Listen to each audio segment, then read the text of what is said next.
इस्लाम की ये बुराई है कि वो खुद के शासन पर भरोसा रखता है और उसका विचार देश के शासन से मेल नहीं खाता। मुसलमानों की वफादारी उस देश के लिए नहीं होती जिसमें वो रहते हैं, बल्कि उनकी वफादारी अपने धर्म के लिए होती है जिसका कि वो पालन करते हैं।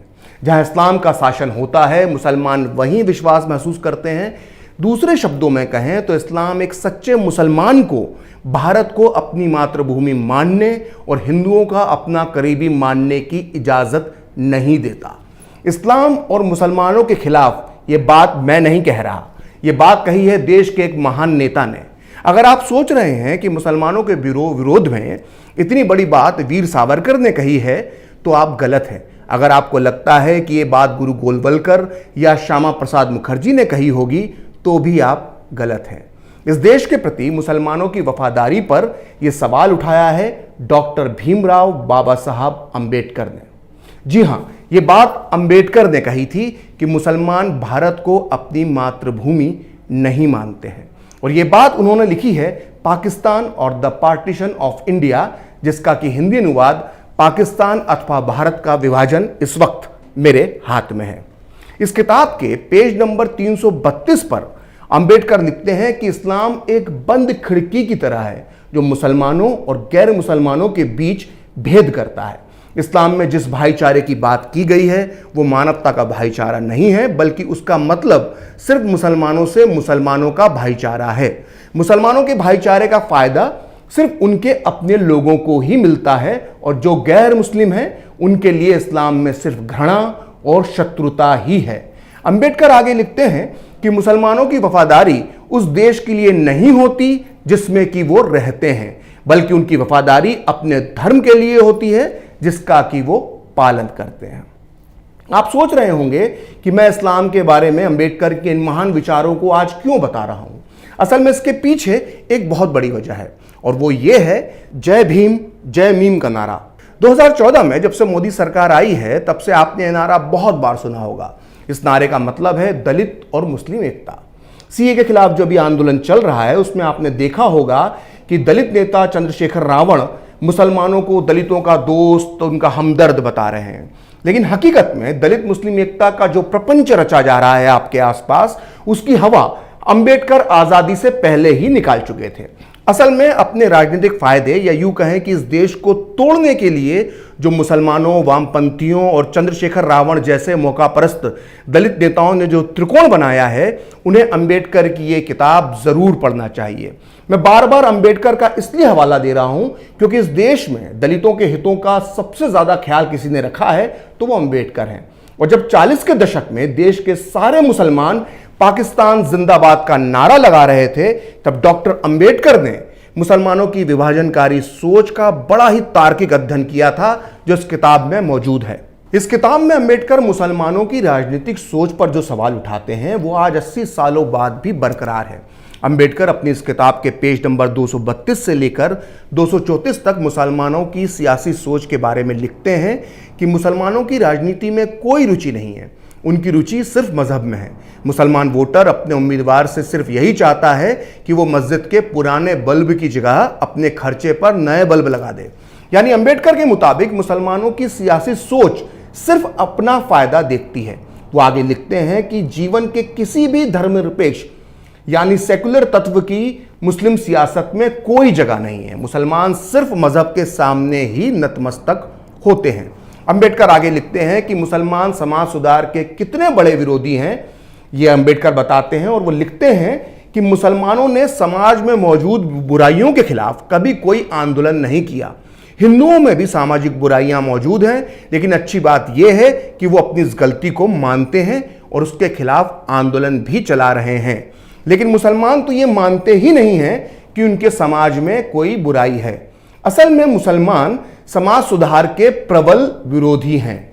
अंबेडकर कहते हैं कि मुसलमान खुद को कितना महान और सर्वश्रेष्ठ समझते हैं, अंबेडकर इसकी भी धज्जियां उड़ाते हैं। वो लिखते हैं कि मुसलमानों को यह सिखाया जाता है कि इस्लाम के अलावा कहीं सुरक्षा नहीं है और इस्लामी कानून से सच्चा कोई कानून नहीं है। इसी वजह से मुसलमान खुद के अलावा किसी और बारे में सोच पाने के काबिल नहीं बचे हैं। उन्हें इस्लामी विचार के अलावा कोई और विचार पसंद ही नहीं आता है। अंबेडकर आगे लिखते हैं कि मुसलमानों के जहन में यह गहराई से बैठा हुआ है कि सिर्फ वो ही सच्चे हैं और सिर्फ वो ही विद्वान हैं। सीए के खिलाफ जो इस्लामिक आंदोलन चल रहा है, माफ कीजिएगा, मैं इसे विशुद्ध इस्लामिक आंदोलन ही मानता हूं, जिसका कि बाकी धर्मों से कोई लेना देना नहीं है। खैर, आपने इस इस्लामिक आंदोलन में देखा होगा कि मुस्लिम प्रदर्शनकारियों के हाथ में अंबेडकर की बड़ी बड़ी तस्वीर होती है। ये अपने नारों में, अपने भाषणों में अंबेडकर के संविधान का हवाला देते हैं और देश की सरकार को फांसीवादी और पीएम मोदी को हिटलर बताते हैं। लेकिन इन नादान मुसलमानों को यह नहीं मालूम कि खुद अंबेडकर ने कहा था कि मुसलमानों की सोच हिटलर जैसी होती है। ये बात मैं ऐसे ही नहीं कह रहा। असल में 1939 में मुसलमानों ने यह मांग रखी कि देश के हर संसाधन में मुसलमानों को आधा यानी 50% आरक्षण दिया जाए, यानी कि सरकारी नौकरियों से लेकर चुनावों तक में मुसलमानों को 50% हिस्सा मिलना चाहिए। जबकि उस समय अखंड भारत में मुसलमानों की जनसंख्या सिर्फ 24% थी। सोचिए, 24% मुसलमान 50% आरक्षण की मांग कर रहे थे। अंबेडकर ने मुसलमानों की इस लालची मांग की तुलना हिटलर से करते हुए अपनी किताब पाकिस्तान और द पार्टीशन ऑफ इंडिया के पेज नंबर 264 पर लिखा है कि 50% सदस्यता की इस नई मांग से मुसलमानों ने न केवल हिंदुओं के बहुमत को कम करने की कोशिश की है, बल्कि दूसरे अल्पसंख्यक समुदाय यानी सिखों और ईसाइयों के राजनीतिक अधिकार में भी वो कटौती चाह रहे हैं। अंबेडकर अब जो आगे लिखते हैं उसे बहुत ध्यान से सुनिएगा। वो लिखते हैं कि मुसलमान अब हिटलर की भाषा का प्रयोग कर रहे हैं, जैसे जर्मनी में हिटलर ने किया था, और यही उम्मीद मुसलमान भारत में कर रहे हैं। मुसलमानों की 50% की मांग हिटलर की ड्यूशलैंड उबर एलिस और लेम्बेसोरम के मांग के समान है। आइए अब मैं आपको बताता हूं कि हिटलर के ड्यूशलैंड उबर एलिस का मतलब क्या था। ये नाजी जर्मनी का एक राष्ट्रगीत के बोल हैं, जिसका मतलब था जर्मन्स दुनिया में सबसे ऊपर हैं। यानी जब अंबेडकर मुसलमानों की सोच की तुलना हिटलर से कर रहे हैं तो वो ये कहना चाहते हैं कि जैसे हिटलर जर्मन्स को दुनिया में सर्वश्रेष्ठ मानता था, ठीक उसी तरह से भारत के मुसलमान यहां खुद को सबसे महान मानते हैं।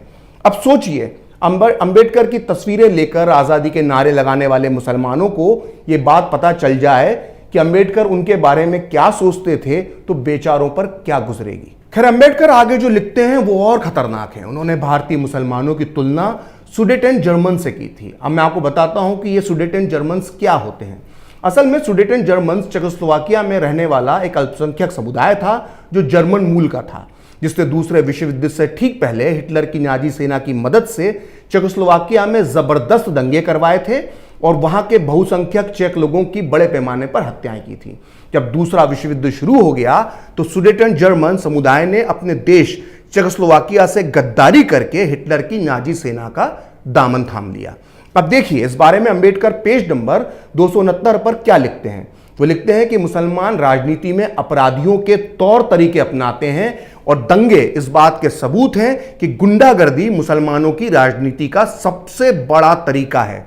चेकों के खिलाफ सुडेटन जर्मन्स ने जिस तौर तरीकों को यानी दंगों और हत्याओं का इस्तेमाल किया था, वही तरीके भारतीय मुसलमान यहां दोहराते दिख रहे हैं। ध्यान दीजिएगा, अंबेडकर एक बार फिर भारतीय मुसलमानों की तुलना हिटलर के समर्थकों से कर रहे हैं। साथ ही वो ये भी कह रहे हैं कि दंगे भारतीय मुसलमानों का सबसे बड़ा हथियार हैं। खैर, अब आगे बढ़ते हैं। अंबेडकर ने जबरदस्त तरीके से मुस्लिम मानसिकता का पोस्टमार्टम किया था। उन्होंने बहुत बड़ा अध्ययन मुस्लिम मानसिकता का किया था। अंबेडकर मुसलमानों को सबसे ज्यादा इसलिए नापसंद करते थे क्योंकि आज के दौर की तरह ही 40 के दशक में भी मुसलमान आए दिन अजीबोगरीब किस्म की मांगे रखते थे। 1937 के चुनाव के बाद देश के कई राज्यों में कांग्रेस की सरकारें बन गई थी और वो सरकारें इस देश में गो हत्या पर प्रतिबंध लगाने का विचार कर रही थी। इसके विरोध में मुसलमानों ने मांग रखी कि गो हत्या के खिलाफ कानून नहीं बनना चाहिए, मतलब उन्हें गो हत्या करने की परमिशन मिलना चाहिए। मुसलमान यही नहीं रुके, उन्होंने साथ में यह भी मांग रखी कि मस्जिदों के सामने बैंड बाजा बजाने पर प्रतिबंध लगाया जाना चाहिए।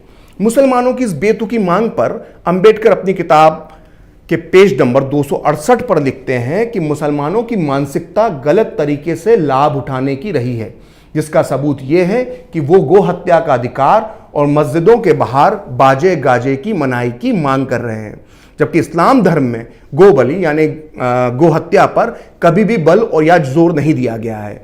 और यहाँ तक कि जब मुसलमान मक्का मदीना की यात्रा पर जाते हैं तो वो गोबली यानी गाय की कुर्बानी नहीं देते हैं, लेकिन भारत में वो किसी दूसरे पशु की बलि से संतुष्ट नहीं होते। अंबेडकर आगे लिखते हैं कि दुनिया के कई देशों में मस्जिदों के बाहर गाजे बाजे पर कोई आपत्ति नहीं है, लेकिन भारत के मुसलमान ऐसा नहीं चाहते। सीए का विरोध करने वाले मुसलमान हाथ में अंबेडकर की तस्वीर लेकर भारतीय संविधान में अपनी आस्था की दुहाई दे रहे हैं, लेकिन खुद अंबेडकर मुसलमानों को कितना कानून परस्त मानते थे, इसका जिक्र उन्होंने अपनी इस किताब के पेज नंबर 294 पर किया है। वो लिखते हैं कि इस्लाम यह कहता है कि अगर किसी गैर मुस्लिम देश में मुसलमानों के कानून यानी शरिया और उस देश के कानून के बीच विवाद पैदा हो जाए तो इस्लामिक कानून को ऊपर यानी सही माना जाएगा। इसी तरह मुसलमानों के लिए यही सही माना जाएगा कि वो मुस्लिम कानून का पालन करें और उस देश के कानून को ना माने। अंबेडकर ने अपनी इस किताब में मुसलमानों की सोच और इस्लाम के खिलाफ इतना सब लिखा है कि अगर वो आज के दौर में ये सब लिख देते तो यूपी के देवबंद से लेकर असम के बारपेटा तक सैकड़ों मौलवी अंबेडकर के नाम पर फतवा निकाल देते। कोई उनके सर पे 5 करोड़ का इनाम रखता तो कोई उनके सर की कीमत 10 करोड़ रुपए लगा देता। ऐसा नहीं है कि अंबेडकर ने सिर्फ इस्लाम के खिलाफ ही लिखा है, उन्होंने हिंदू धर्म की कुरीतियों का भी विरोध किया है। लेकिन जैसा कि मैंने आपको बताया कि इसी किताब में अंबेडकर ने इस बात पर संतोष जताया है कि कम से कम हिंदू अपने धर्म की कुरीतियों को दूर करने का प्रयास तो करते हैं, लेकिन इस्लाम में ऐसा नहीं होता। अंबेडकर ने इस्लाम के बारे में इतना रिसर्च किया था कि उसे एक वीडियो में समेटना आसान नहीं है। इसलिए अपने अगले वीडियो में मैं आपको बताऊंगा कि अंबेडकर भारतीय मुसलमानों की देशभक्ति के बारे में क्या सोचते थे। साथ ही मैं आपको बताऊंगा कि अंबेडकर ने इस्लाम में वो क्या बुराई देखी कि जिसकी वजह से तमाम दबावों के बाद भी उन्होंने इस्लाम ग्रहण नहीं किया। फिलहाल खरी बात प्रखर के साथ में इतना ही। आप चाहें तो मुझसे जुड़ने के लिए मेरे फेसबुक पेज प्रखरश्री 78 को लाइक कर सकते हैं, और अगर ट्विटर पर मुझसे जुड़ना चाहते हैं तो मेरा ट्विटर हैंडल है प्रखरश्री 78। अगर आपको ये वीडियो पसंद आया तो इसे लाइक करें, शेयर करें और कैपिटल टीवी को सब्सक्राइब करें। नमस्कार।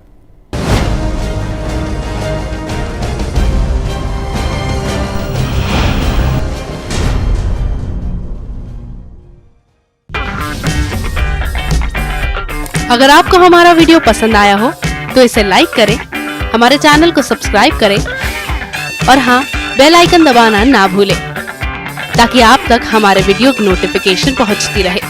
आप अपना सुझाव हमें कमेंट बॉक्स में दे सकते हैं। हमारे साथ जुड़ने के लिए शुक्रिया।